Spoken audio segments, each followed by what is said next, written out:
Okay. Hello YouTube, this is the D.B.T Game Show, episode 68, and today I'm going to review Legend of Zelda 4 Swords, the Nintendo GameCube. Now before I get on to reviewing this game, I'm going to make a little rant here about the other 4 Swords game, Legend of Zelda 4 Swords on the Game Boy Advance. Now the Link to the Past remake on this game was really good. But the 4 Swords multiplayer minigame that they added on to the capture as well was really bad for 2 reasons. Reason number 1, first you had to have more than one person to play it.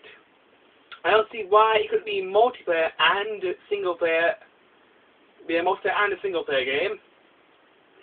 That was one of Nintendo's most stupidest ideas with this sort of thing.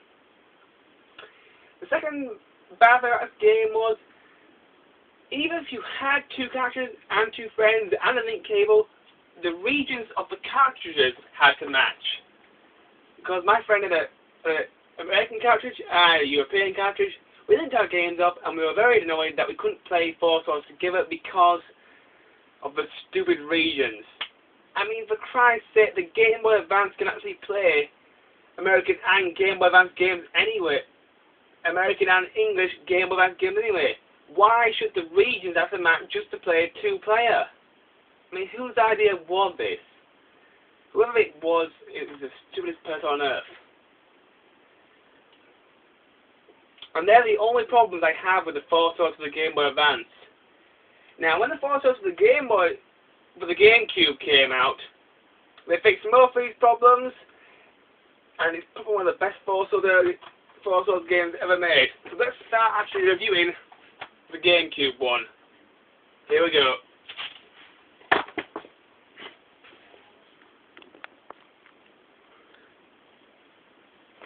Right, now that Nintendo Wii's all set up, we can finally start reviewing Legend of Zelda 4 Swords to the GameCube. Now I've finished ranting about the Game Boy Advance one. So, without further ado, let's begin.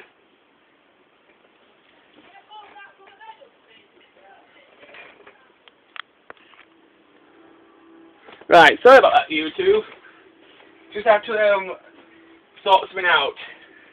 Now, back to the review, before we were rudely interrupted. So, first let's go to the story. The story for Legend of Zelda 4 Swords, it's quite simple, really. You play as Link, but the bad guy in this game is called D.B.T.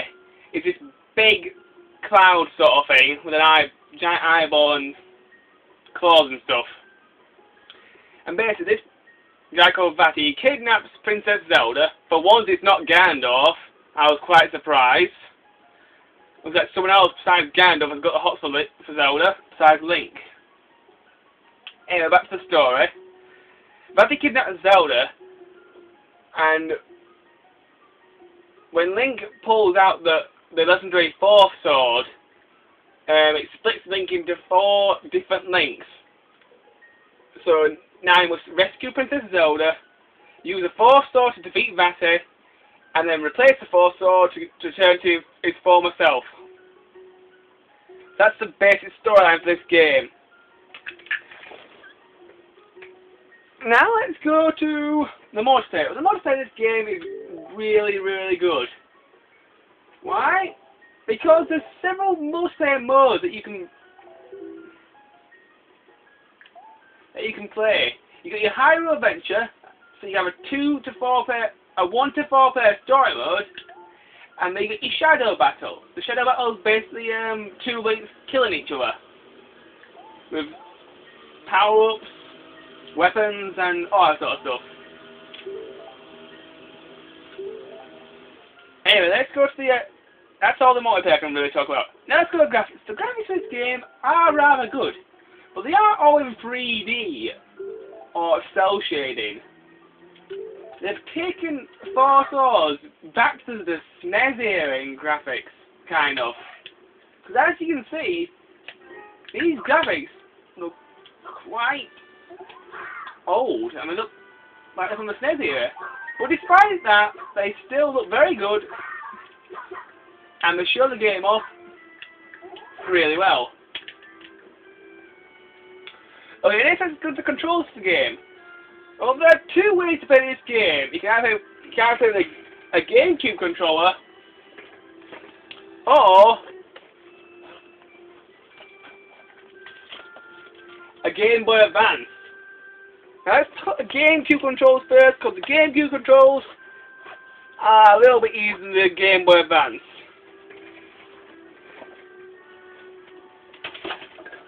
So use the thumbstick to move your links around. A is your item, where you're collecting the game. B and pressing it in the same way does all your sword abilities and attack stuff. Hold the L button and pick hold the L button to change formations and pick one you want.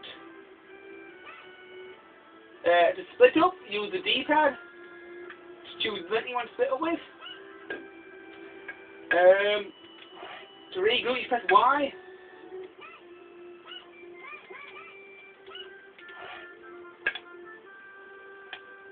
The R button rolls, grabs and stuff. And the start button brings you start screen. And that's basically the controls of the game. The GameCube. Now, controls of the Game Boy Advance, they are quite different, but I'll explain them later. Now back to the review. Okay, next let's go to the music. The music in this game is really, really good. It all sounds really nice.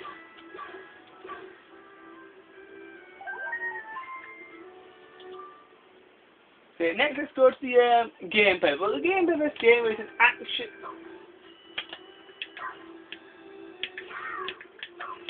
It's an adventure game. And the gameplay is really good, like all Zelda games. You run through levels, slicing enemies to pieces, collecting items, make your way through dungeons, and all that sort of stuff. But the best thing about this game is that you've got the option of multiplayer. This is one of the very first Zelda games you can actually play with your friends instead of on your own all the time, which is great because sometimes playing Zelda on your own can be a little bit boring.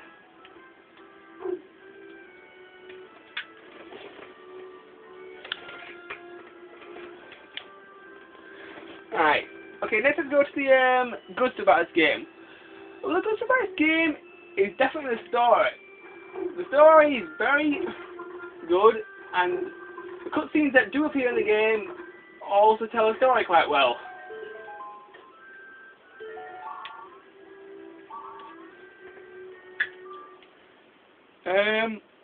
Now I'm very sorry YouTube, but I've run out of time, so please join me in part 2 of my Legend of Zelda 4 Swords review, where I will review some more of this great game. Until then YouTube, bye bye.